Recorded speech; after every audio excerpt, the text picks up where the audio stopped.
दूरदृष्टीचे महत्त्व. राजा सत्यगुप्त कलिंग देशाचा राजा होता. त्याच्या मुलाचे नाव होते कमलापीड. कमलापीड खूप ज्ञानी होता, पण ह्याचाच त्याला अहंकार होता. राजा सत्यगुप्त आपल्या राज्याच्या संरक्षणासाठी भले मोठे सैन्य उभे करत होता. ते बघून कमलापीड आपल्या वडिलांना म्हणाला, बाबा, एवढे मोठे सैन्य उभे करण्याची काय गरज आहे? त्यावर राजा म्हणाला, बाळा, तुला अजून याचे महत्त्व कळले नाही. युद्धाच्या वेळी हेच सैन्य आपल्या कामाला येईल. त्यावर कमलापीड म्हणाला, मग काय, युद्धाच्या वेळेस जर तुम्ही पैसे फेकले तरीही लोक मदतीला धावून येतील.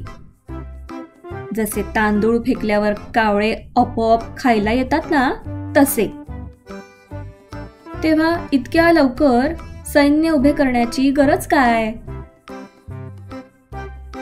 हे ऐकून रागावलेल्या सत्यगुप्ताने त्या रात्री कमलापीडाला महालाबाहेर बोलवले आणि काही तांदूळ जमिनीवर फेकले.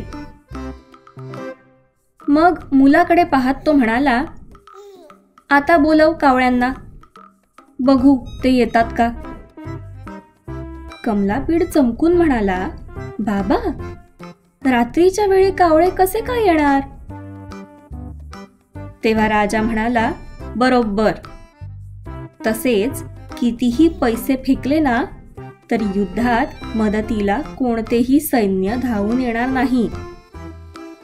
म्हणून मी वेळेआधीच सैन्य उभे करीत आहे. नेहमी तयार राहावे. आयत्या वेळेस केलेले प्रयत्न कधीच उपयोगाचे नसतात. तुम्हाला हा व्हिडिओ आवडला का? अशाच अजून अनेक गोष्टी मराठी, इंग्लिश, संस्कृत, तमिळ, हिंदी, कन्नड आणि तेलुगू भाषेत ऐकण्यासाठी गुरुकुला.com ला नक्की भेट द्या.